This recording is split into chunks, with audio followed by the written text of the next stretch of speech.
Well, every Sunday night in Chicago recently has been a holiday. Everybody turns everything else off and watches The Last Dance over on ESPN.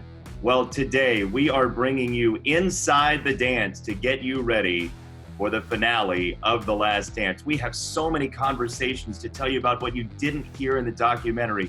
More stories, more fun, more laughs with former Chicago Bulls, current Chicago Bulls, special guests, media members, folks who knew the Jordan era like nobody else. Jason Benetti here. I will be your guide through all of these conversations. We have so much fun to get to, so let's get rolling.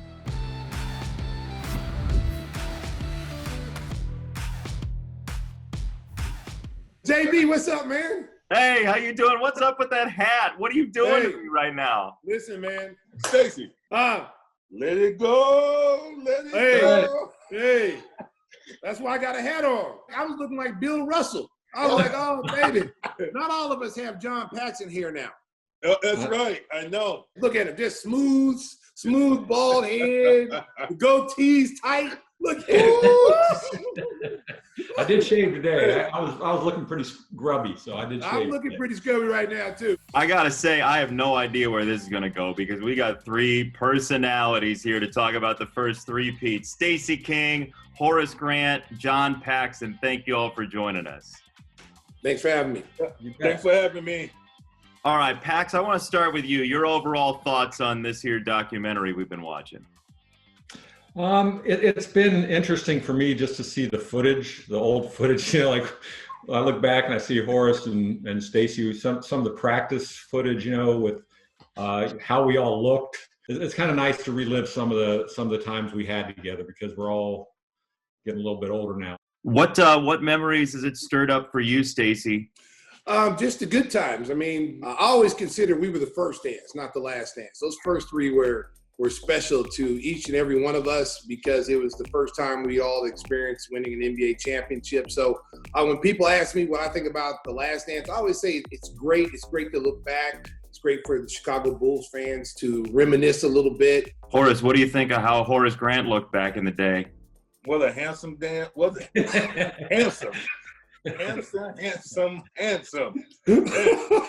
What was great from our end was and they showed it in this, we went through the struggles to get where we were. And we really, you know, on those teams, we built what the championships that we became. And that's what I take great pride in. I mean, we hung together and the organization stayed with all of us to get to that point.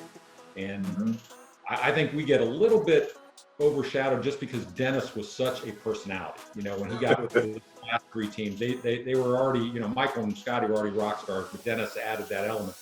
We didn't really have that. We were more the grinders that paved the way. Stacey, I was wondering, as just watching that, you guys lose to the Pistons in 1990. What was it like in the locker room after that? Where were you mentally? Well, you know, coming from Oklahoma, you know, I never really knew how bitter the rivalry was. And, you know, I had heard about it, but until you actually get into the front line and get into the fire, you really don't anticipate that it's as bad as everybody says. And I remember getting into a fight with Scott Hastings like the first time we played the Pistons and getting ejected.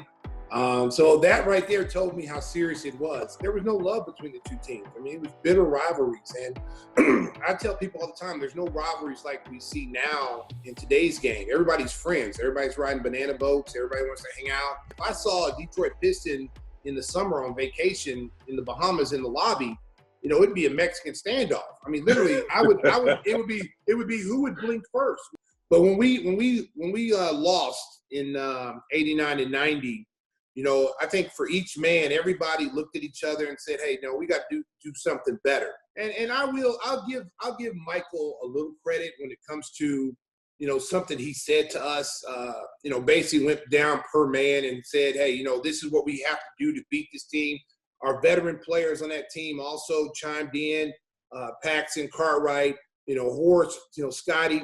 To each man, I think we all took it personally. We all committed that summer. We worked out. We ran in the forest together, tempos in the hot, you know, Illinois sun.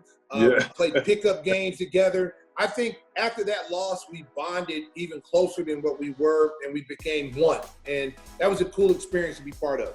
I want to move past the Pistons thing and go to the Los Angeles series. The next year, that huddle people talk about who's open and getting Pax the ball. What was that huddle like? I thought it was a little bit more spirited. Like I remember, Phil was. I thought Phil was a little bit more rated R when he said, "Get Pax in the ball." It's like, I mean, that's what I remember. It was more on the Last Dance. It was more, "Hey, John's open, get him the ball." But I remember a different take. So maybe I'm wrong. Maybe I was caught up in the moment, but I remember more of a R-rated version. Hey, and I think Pac said, "You damn right I'm open." You damn, I've been open the whole game. Pax, is that right? What you got on that? Man, I'm pushing 60. My memory's going, but hey, look, Phil he never minced words, and if guys were open, he'd tell you. So, but I mean, Magic was leaving me that whole series, so I had some opportunities to get some looks. That whole series was fun because it was the first time, like Stacy mentioned earlier, that was what was great. It was our first opportunity, and the city had never been through it, the organization never been through it. And you're playing Magic. So, and now, you lose the first game at home, but we had great confidence in ourselves. And then we went out and rolled them out there in LA. So to me, I don't know how you guys feel. To me, that's always been the best one. I agree. I totally not knowing what to expect, being our first time in the finals, going up against a great organization, a great team like the Lakers, and all of their histories and their history and their players. So, man, the unknown, but being out there was one of the most exciting times of my entire life. Let's go to 93, because there are these big moments in the Phoenix series, and Pax, I would start with you, but that's where everybody starts. So we don't talk about Pax's shot unless you get a stop, right, Horace, on the last play there. I remember big Oliver Miller set a pick on MJ. MJ went down. It was an illegal pick. Was it? It's green Pax, you got it. No, it was an illegal pick. You watch it. It was illegal. Yeah, it was an illegal pick for sure. And Kevin Johnson was coming off, and I was kind of like back. And I remember him going up right at the free throw line.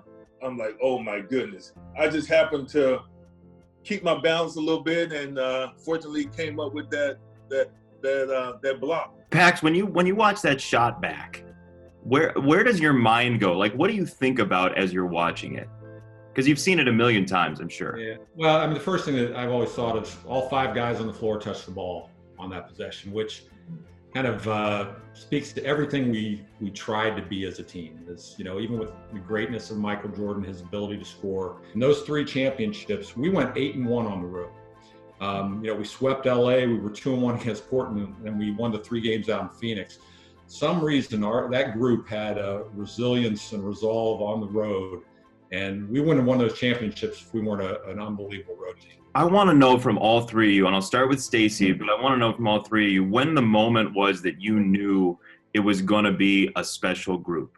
I thought, honestly, and I said this to a lot of people, in that 89-90 season and Detroit's second championship, we had a lot of adversity going into Game 7. And people never talk about this. Everybody knows about the migraine headache that Scotty had, and that was huge for us.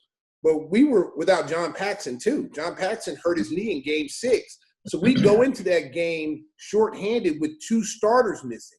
And to be able to get to where we were without having 2 main guys, I think had we had both of those guys, I think we win that series in Game 7 in Detroit, and we're looking at a 4 run there. But when you're around these guys and you see the mentality, we had a great coach, we had a great coaching staff. I knew from when I got drafted here that this team was a championship team. It was just when it was going to happen. We knew what we had to do as a unit, as a team, to get over that hump. The bonding, the trusting of each other, and the next year we showed it. To me, the turning point was when the trade was made for Bill Cartwright. Bill gave us a leadership and a maturity that we hadn't had. His presence as a professional was so important to us. It's probably not ever discussed enough. And you guys brought it up, and we'd be remiss to not mention this, as great as Phil was. But Johnny Bach, he was a great man, but a great motivator. He was tough. His presence for us was important, as was Tex Winter's. Tex's teaching ability to me is one of the lost arts in our game. And again, it evolved over a lot of years, which I take great pride in. We took our lumps. We didn't just kind of walk into something. We earned everything we had. And I'm most proud of that. If I had to go in the dark alley, Bill Cartwright, Horace Grant, Paxson, I'd have them with me. And Scotty. I'd throw Scotty out. Everybody on that team, we were tough-minded, tough individuals. And, the one thing we talked about the Last Dance earlier, the one thing that I was really sad about is Jerry Krause's betrayal in the Last Dance. I don't think he gets enough credit. The only player that's a constant that he didn't draft was Michael Jordan.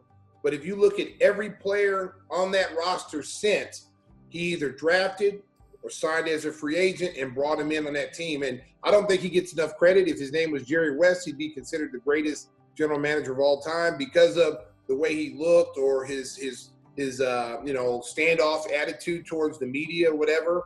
I think that rubbed a lot of people the wrong way, but I think he deserves a lot of credit and he's not getting it. And his betrayal in the Last Dance, honestly, as a former player, it really bothered me. I want to know from all three of you, and I'm going to ask the other group this too.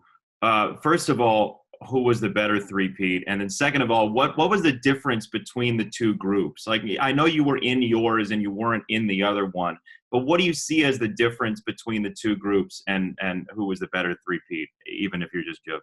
The first three-peat, not being biased, which I am. You have to be. You played in it.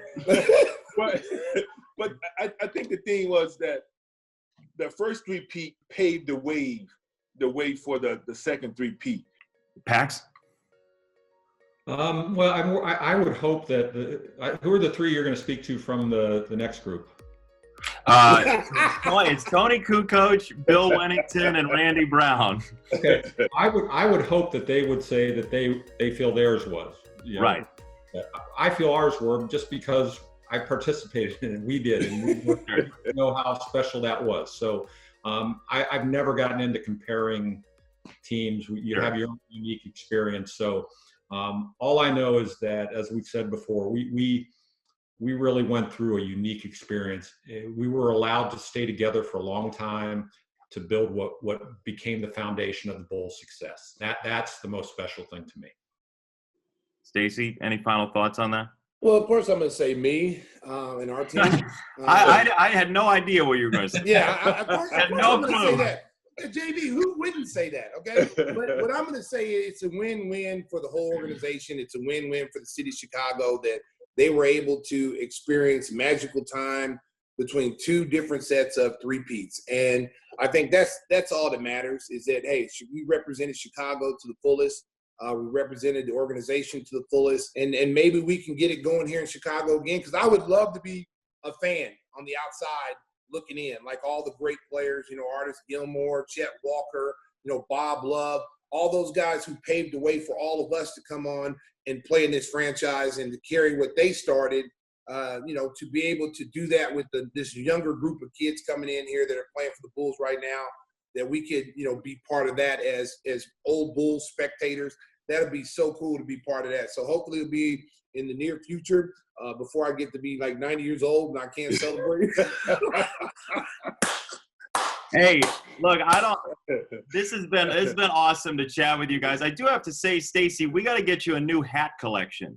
Hey, listen, you know what? Maybe if Jerry would send me some White Sox gear. Look, I'm repping my Bulls though. Look, I'm repping Bulls. But look, dude, my wife. Look, this is yours. I'm gonna send this to you. Listen, I've been working with you now for 2 years, JB, and you like to start trouble, okay? First of all, I like to start trouble. You showed up with a Cub hat on. First of all, I'm looking like a guy that played in the 1970s. I have an afro underneath this hat. I'm not willing, under the quarantine situation, I have not been able to get to my barber. So therefore, my wife is cutting my hair, and maybe I don't want the public to see it, JB, but it's not about the hat. It's about the man under the hat, okay? This is enough of this. Yeah, I think it's time to wrap it up, Jason. I think you're right, Pax. John Paxson, Stacey King, Horace Grant. This has been awesome, guys. Thank you so much. Thanks, JB. All righty. All right, boys, I'll see you. Coming up next, the writer who put all of it out there, the Hall of Famer, Sam Smith. He wrote Jordan Rules. He's got story upon story about the era, and he joins us after this.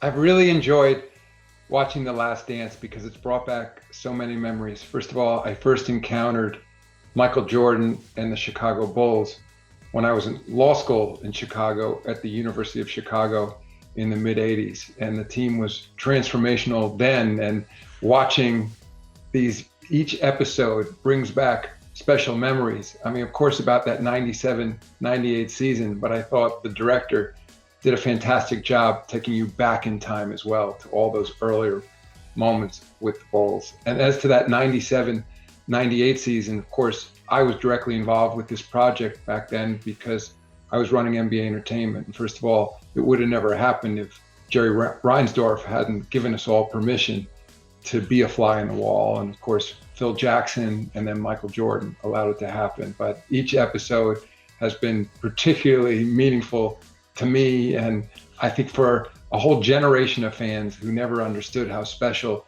these Chicago Bulls teams were, it will bring NBA basketball to life. So I hope everyone is continuing to enjoy this series.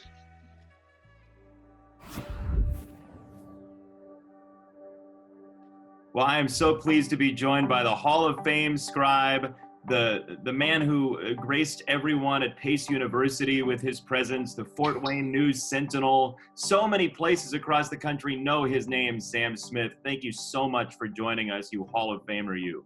So you've been in this documentary quite a bit. You've been watching it, I'm sure. What do you think so far?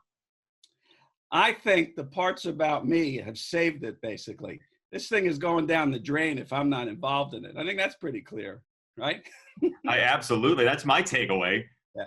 Well, other than us, other than our view of it, actually, what it is the Michael Jordan story. First of all, it's terrific. It's great for his legacy. It's great for Chicago. I think it's great for the Bulls too, because I think it's showing not only a great era, but what a great era means if you have it in Chicago. You know, in a one sort of team NBA, Chicago, this is the kind of thing that can happen. Obviously, you can't get Michael Jordan all the time, but it's great for the nostalgia for us. But it's also, to me, the best thing about it is to see Michael as we saw him, as we knew him in the '80s. Open, friendly, candid, fun, harsh sometimes, but with a sort of a twinkle in his eye. So I've enjoyed that people have gotten to see Michael that so many of us knew, who grew so reclusive in recent years that people really didn't get a sense of him other than some sort of image or vision. And now there's some more humanity to him than a lot of people have seen in recent decades. You knew Michael very early on. What do you think young Michael would say about Michael now? I'll really kick his ass. I think he's grown up to be the kind, other than fabulously wealthy, that you never imagined. He was a great businessman. He understood the marketing. He played along with it, but he was really about, and what he said rings true all the way through it. He went into it. He was always just about the game. And so that to me is carried through. And that's where you saw the delight in his eyes about the basketball stuff. Because with all the other stuff, because a lot of people have said, why is he doing this? He's a billionaire, probably working on a second billion, owns a basketball team, Charlotte, just built a golf course in Naples, Jupiter, where he lives, $200,000 entry fees. What does he need this for? And because I think it brings him back to the game, and then, that first love of it. And I think, the young Michael would see this in Michael today. Why so competitive? His father said the interesting thing, when they said about the gambling thing came up, He said, Michael doesn't have a gambling problem. He has a competitiveness problem.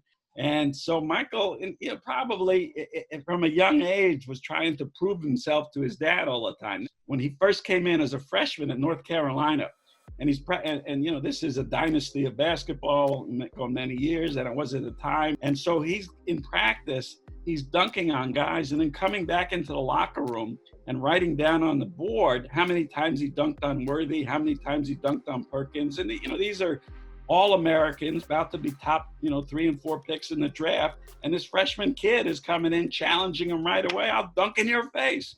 I think that's just who he was. That's just the nature of it. And that's part of the game. The game is about competition. And he just always took it to this extraordinary level. What made you write the book, Sam? I was thinking 30 years from now, there's going to be a documentary, and Michael is going to say, yeah. You nailed it. You had it. Exactly. I mean, it really was an innocent sort of project in the sense that, it really was me saying, I've kind of reached my dream, sort of like you. I've heard you say about wanting to broadcast your hometown team and all that sort of stuff. And at the time, I met a number of writers who'd written books, and I thought, well, they're not very smart. Maybe I can do that too. I'll have a book, and someday I'll put it up on my shelf, and I'll bring people around and say, I wrote a book back then.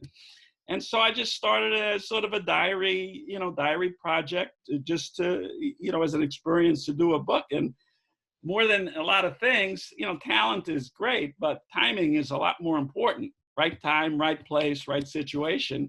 The year I happened to pick, Michael Jordan didn't break his foot in the third game like he did his second year. He ended up winning a title and beating Magic and the Lakers. So there were other events right around the time that I didn't have a lot of control of that raised Michael's profile in the book as well. You mentioned some controversy, and I know people have been talking about for years and decades the Republicans buy sneakers too comment. I know you wrote a piece on Bulls.com, but what's your take on all of that? I was a little surprised because, I wrote this piece for Bulls.com, defending him because I kind of felt badly about what had happened. He's really been treated unfairly on this because, just to go back a little bit, in the 80s, the NBA was in a lot of trouble.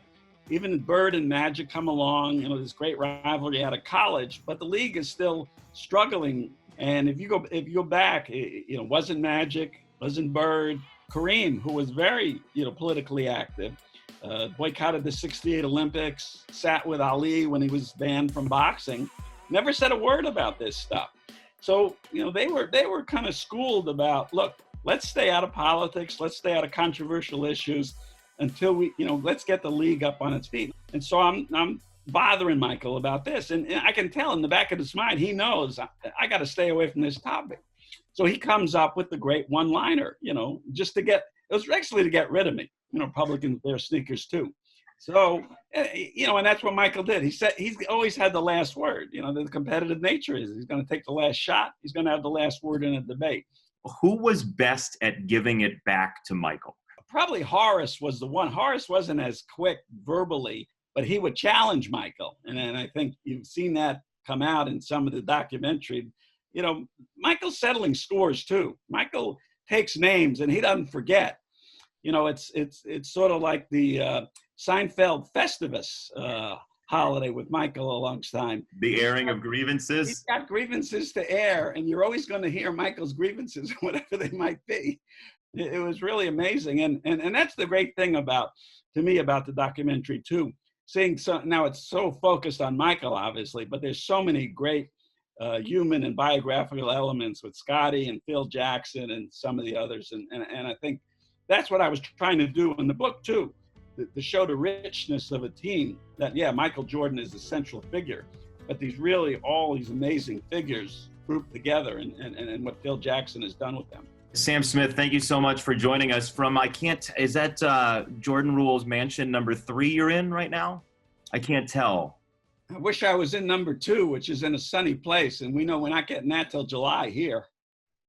Sam, thank you so much. Great insight. Fantastic. Coming up next, if you've ever debated your family, which three-peat was better? I mean, it's fun to talk about, right?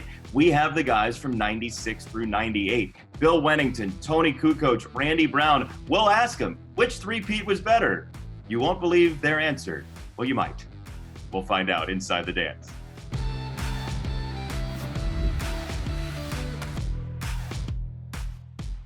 So I walk over to MJ, he's, his shirt's off, he's got his back turned to me, he's in his North Carolina shorts, he's getting dressed. And I walk over and I rub him twice. Now that I look back on it, it was kind of awkward. So he looks at me, he's like, what are you doing? He said, oh man, I used to touch your poster when I was in college, man, it used to bring me luck. He said, man, get away from me, dude. Don't be doing that.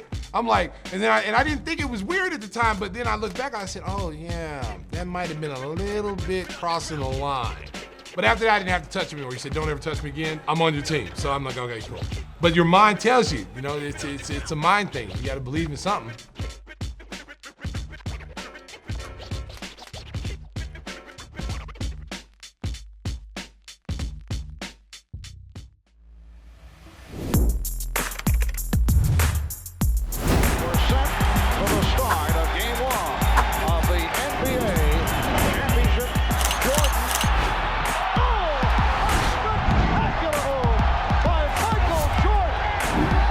Chicago Bulls have won their first ever NBA championship.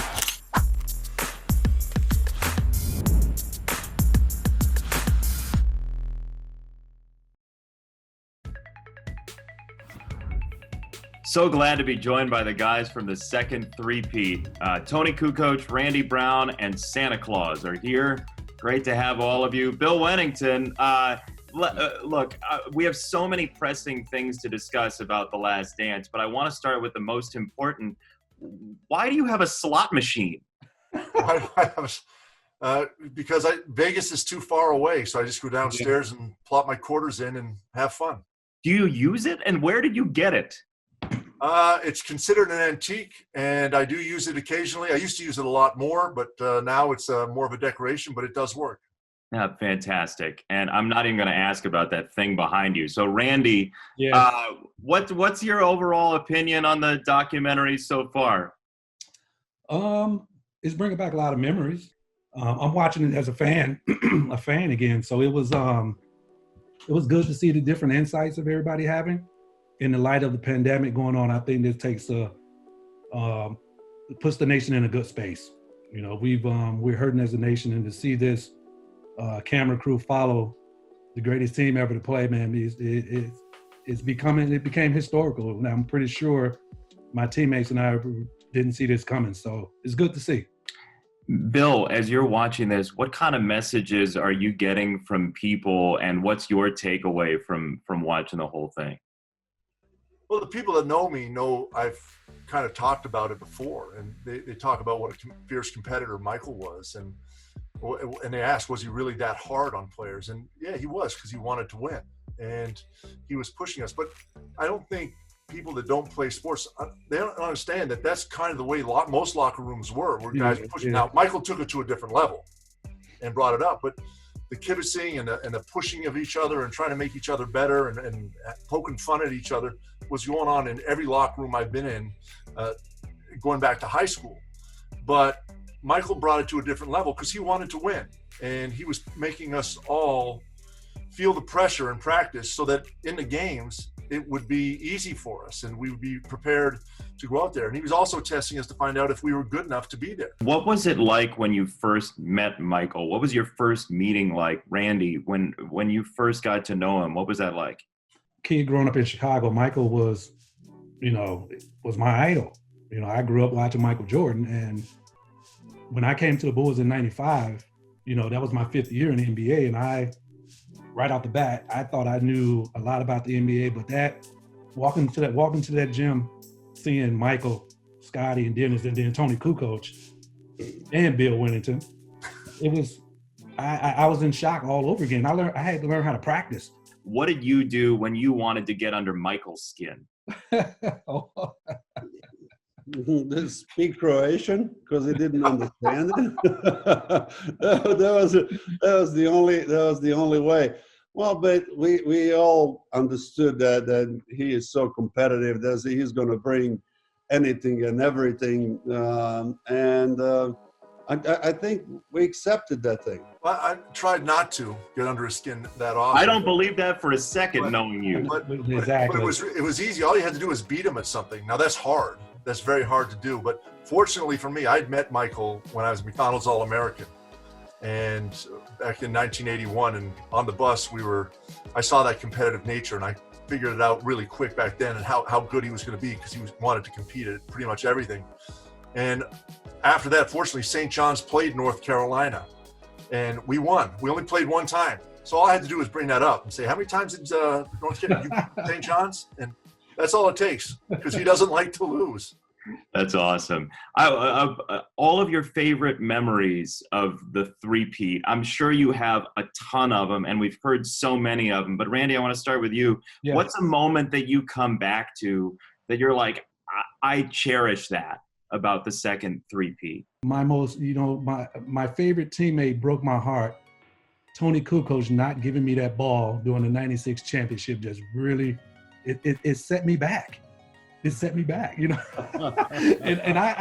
TK, it was a toss up in between you and him who's going to grab it first. It was TK, and TK, I kind of figured Michael wanted a ball. I didn't know you wanted a ball too. I know, TK. I couldn't remember TK had happened until I saw it last night, and I'm right in front of TK, and TK sees me, and he sees Michael, and TK's like, you know what? I got to make a decision here. And he made the right decision. It was Father's Day. He gave it to Michael, which ended up being the right thing to do, TK. If I was smarter, I would have run the other way with the ball. Yes. I would have ran.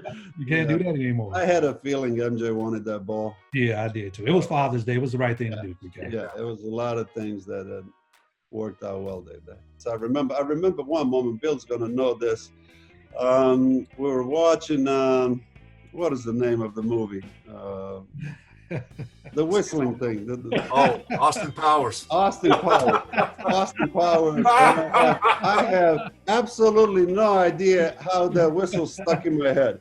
To the point I really came to the TK, I remember and that. started whistling that thing. And after like 30 minutes of me like shooting the ball, whistling, not paying attention, like everybody's kind of looking at me, but I see Phil going absolutely crazy about it. And he starts screaming at me like, are you going to stop with that? It's really annoying. And I said, okay, I'm sorry, I forgot. There's no particular game or one instance in a game that you remember, but being with the guys every day and the friendships that we had and the unity that we had and the bond that everyone created, it was really a special team that everyone got along well. There was a couple little cliques, but really that whole team hung out together and did things together, and you could see that every day after practice in the training room, and the trash talking and the kibitzing that was going on. It was just so much fun to be part of that. When you see Dennis Rodman's face pop up, what's the first thing you think of? Anybody? Fun. Shy. Entertainer. Great teammate. You said entertainer, Randy. That's interesting to me. What do you mean by that? He would, because Bill and TK knows Dennis. When the camera's not on, you can't get two words out of the guy. And he knew exactly what he was doing. He would piss somebody off, and when that camera goes off, he look at you, he pat you on the back, he start laughing because he knew he was an entertainer. A lot of people don't understand. This guy was one of the smartest guys I've ever met. On that basketball court, he knew everything. There was to know about defensive strategies and all that stuff. But, when the lights came on, he became an entertainer. He put on a show for his fans. All right, Bill, I am going to ask, what is that thing behind you? What is that? That's Bad Bill. He's my alter ego. He drinks and smokes a lot more than I do. Awesome. So that makes you good, Bill? Yes. Tony, are we buying this? As good as it can be. We know better. I mean, I do want to know, you all have such personalities, and the amazing thing is it all fit together. I want to know why Phil was so important to all of you. Phil had the way how to bring everybody in. That was the one thing that I loved about him, that he would take time with every individual and find a way to talk to him, to listen what he had to say, to learn about the history, the family, and everything else. 1 through 15, he treated everybody the same. I don't think Bill and TK, I don't think you guys remember, he made a statement of, when you're in the rotation, there's always good moments for you, but those rest of the guys were important to him. The guys that weren't in the rotation, the guys that weren't playing, he made sure we stayed engaged. That's really it in a nutshell. And Phil was so unique and the best coach that I played for because of his techniques. And you have 12 egos, strong egos that were, in the Americans' case, the best players in college on their teams. And in Tony's case, one of the best, if not the best player over in Europe at the time. And he was able to keep us happy in our roles and make us understand that we were very vital and important to the team, and the roles that we had needed to be done, and just kept us on point that way. Yep. Well, guys, this has been an absolute pleasure. And as we leave, you guys were the better three-peat, right? Absolutely. Yeah. No question about it. Just making sure about that. And just, Bill, just so you know, they saved the best for last. That's right. That's exactly. Everybody's about the numbers, so just check the numbers. Yeah. Well, this was absolutely awesome. Randy Brown, Toni Kukoc, Bill Wennington, thank you so much. And Bill, if that guy's guarding the door, don't walk through that door. I don't know what's on the other side. The other side is on the other side. Yeah, no thanks on that. Hey, B-Dubs, TK, what time is it? What time is it? Team time! Who? Coming up next, Michael Jordan from North Carolina. We go down to North Carolina to talk to two guys who know the Tar Heels very well. Coby White, current Bull, and Roy Williams, the guy who helped recruit Michael Jordan to North Carolina. They join us to talk MJ and The Last Dance inside the dance after this.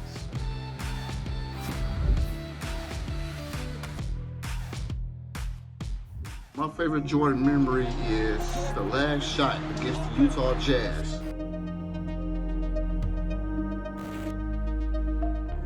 My family screaming and shouting, we did it, the Bulls won. He was coming out of the elevator and I said, Michael! Derrick Rose's buzzer beater against the Cavs in the playoffs. You see it, the black and the red. I cried my eyes out, I was so happy. The 1996 championships. Remember it like it was yesterday.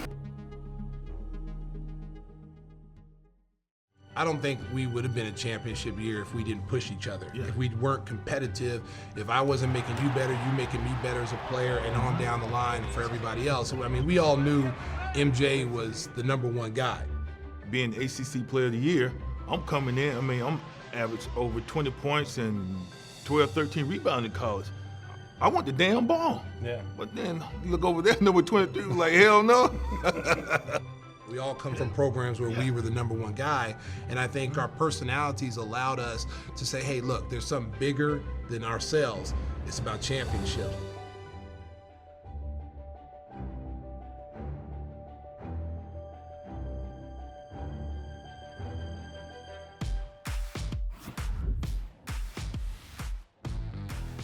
It is a pleasure to be joined by these two gentlemen, Coby White, former North Carolina Tar Heel, current Chicago Bull, and his coach, and the guy who helped bring in Michael Jordan to Carolina, the Hall of Famer, Roy Williams. Gentlemen, thank you so much.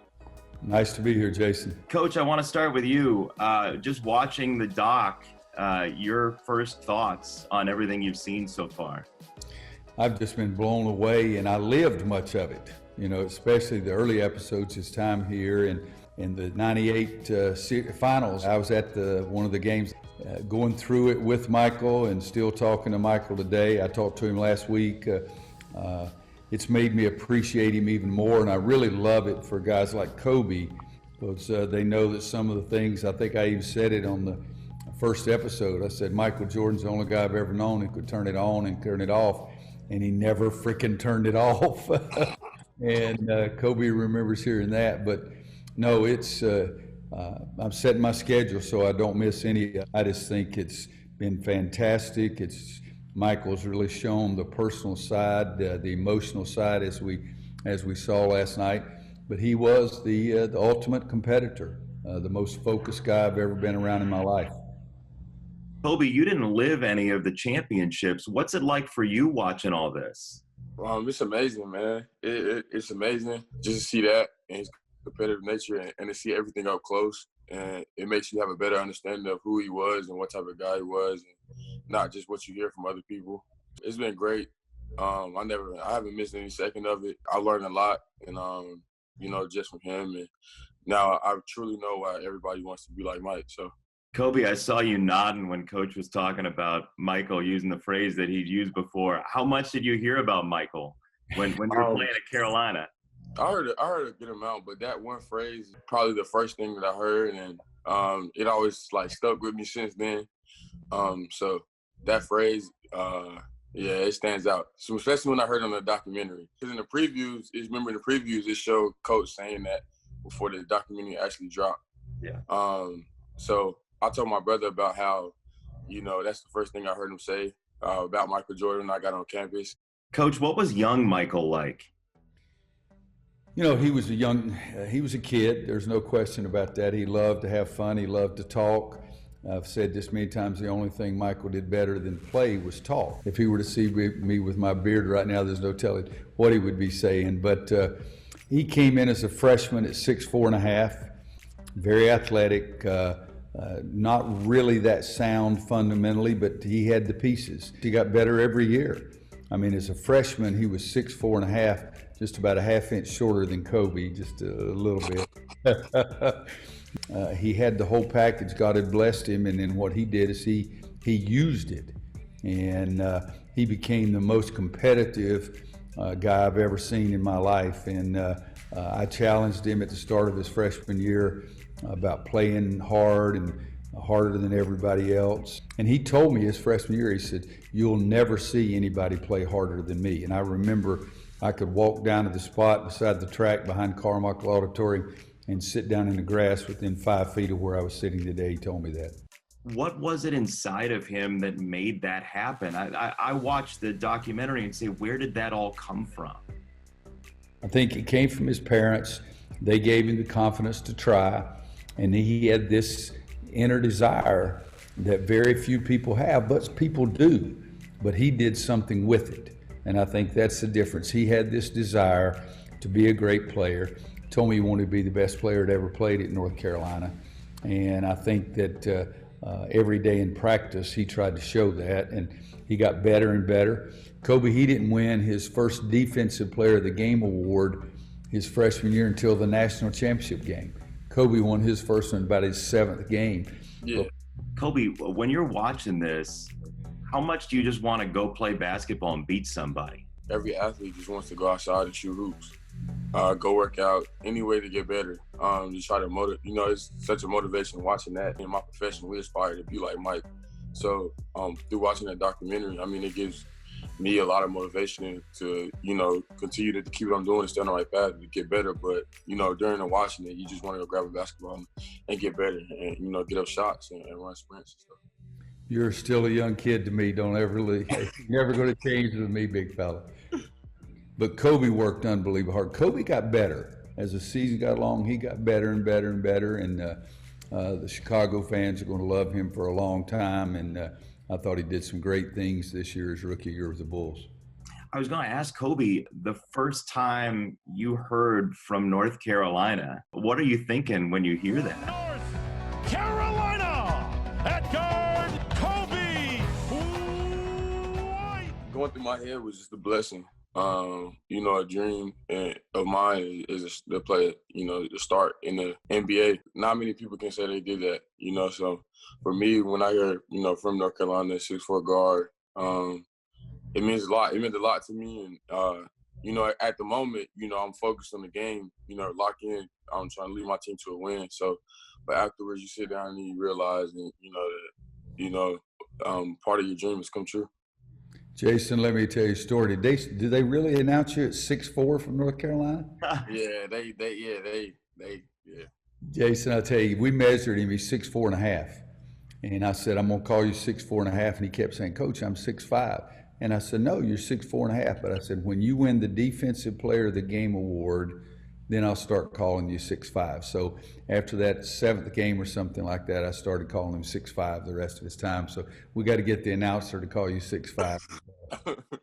We'll get on that. I offered Coby a scholarship the summer after his sophomore year. I just fell in love with the way he played, and every time I talked to him, and particularly early on, he and his dad and his mom came and played pickup with our guys, and having a conversation that night with his dad is one of the best I've ever had with anybody. What was young Coby like as you were recruiting him? He had a viciousness about him of attacking the basket that I loved, and he could shoot the ball as well. But at 6'5", he could handle the ball. But I loved his determination to attack the basket, to make plays. Saw him in one high school game have 5 3-pointers and 5 dunks in the same game, and that's a pretty great variety for a point guard. And he made passes instinctively, and he enjoyed winning. He was the leading scorer in North Carolina basketball history, and and I'm not trying to suck up to him right now, but one of the nicest young men I've ever known in my life, and his mom and dad are just off the charts, and I loved his dad. His dad called me one night. I'd call him periodically, but he called me one night and told me he was so glad that Coby was going to play for me. And I told him at that time he had already gotten sick, and we knew he was sick, and I said, he's going to be an NBA player. And he said, I want you to tell him when he's ready. But his dad was a good player. Told great stories, didn't he, Coby? Yeah, for sure. But no, just great people. But Coby's going to be an NBA player for a long time, get better every year, and I think Coby White's eventually going to be an NBA All-Star. Coby, when did Coach tell you were ready? He didn't tell me I was ready until after the season. We had a good meeting, and he basically, told me that he felt like I was ready to make the transition to the NBA. When I got that blessing, I knew that, it was time for me to go. I won't make a decision until I talk to Coach Williams. Obviously, everybody knows he has a big influence on my life. My last question, Coach, is surrounding George Karl. If you were at a dinner and you were playing against Michael in the finals and you saw him across the restaurant, how would you have handled that? Because Michael took a lot of motivation from George not mentioning anything to him and just walking out. Mm-hmm. How would you have dealt with that if you were playing against Michael in the finals as the coach? Well, I never coached in the NBA against Michael, and Michael had so many ways of trying to become motivated. But there's no doubt in my mind I would go over to Michael Jordan, and not in today's times because of the coronavirus, but there's no doubt in my mind that I would have gone over to Michael and hugged him and said, I hope you play great tomorrow night, but I hope we win. And oh, by the way, I told the waiter that you would pick up my tab, and then I would run out as fast as I could. Outstanding. And Coby, before we let you go, what are you up to right now? Bulls fans want to know how you spending your time and what are you doing? Right now, I'm just working out when I can, being with my family, being my mom, and my sister, and her son and daughter, my niece and nephew. So just doing what everybody else is doing, trying to stay safe and trying to stay sane during this time. It's starting to change a little bit. Hopefully, continue to change and get better. What could we understand? 2 games in a row coming off the bench, getting 30, and 2 games in a row as a rookie in Chicago Bulls history. The last guy to do that was Michael Jordan. And I'm not trying to say that that's who you are, but guys, let's understand Coby White's going to be sensational in Chicago for a long time. Awesome, Coach. Thank you very much. Coby White, Roy Williams, it's so good to see you together again, even if we can't be in the same place. Thank you for spending the time. No problem. Thank you very much. Good to see you, big fella. Yes, sir. You too, Coach. Coming up next, I know you're wondering, what's after this for the Chicago Bulls? What does the next generation of Bulls look like? We're going to find out. Arturas Karnisovas, Mark Eversley, the Brain Trust, the new guys to guide the Bulls into the next generation and the next era. They will join us when we come back inside the dance.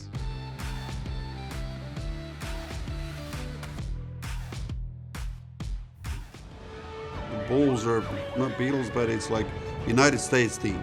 It didn't matter if you played in New York or in LA, in Miami, in Seattle. You had Bulls jerseys, Bulls fans. We would arrive in a hotel at 3 o'clock in the morning. It would be 5,000, 6,000, 10,000 people people were just so excited to see the Bulls coming to town. And honestly, it was a little bit more of a motivation for you. And we were pretty good pretty much every night. And that year was 72 wins. The Chicago Bulls have won their 44th in a row at home. Late in the season, somebody said, nobody won 70 games, ever. Steve Kerr for three. Yes. Rodman with the big rebound, his 17th of the game. The Bulls have won 70, what no team has done before. Once we reached the 70 wins, it was like a secondary thing after that. Let's everybody be healthy for a playoffs. You rest the guys a little bit, or do you go right after it? You bet. Championships, what we're after.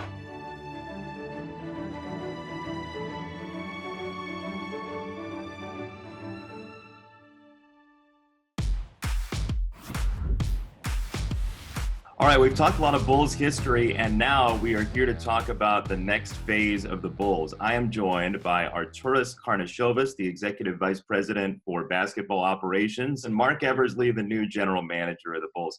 Guys, thank you so much for stopping by. How you doing? Good morning. Good morning. Thank you. I'm fantastic. We've talked so much Last Dance, and I know there's a little bit of the Last Dance, Arturas, that inspired you in terms of bringing Mark on. How did that happen?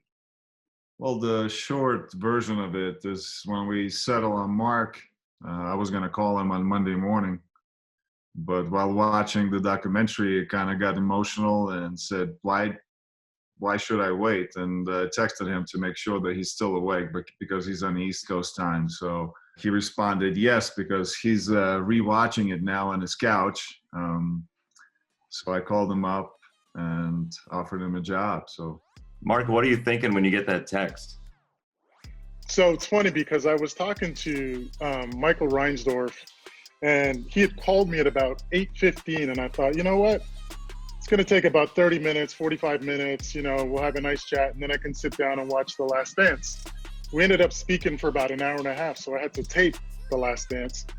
So I got off the phone with Michael, cue up ESPN and put on the DVR, and, I'm watching The Last Dance, and I watched the first episode, take a little break and put on the second episode, and I get this text from Arturas, and he's like, what are you doing? I'm like, I'm watching The Last Dance.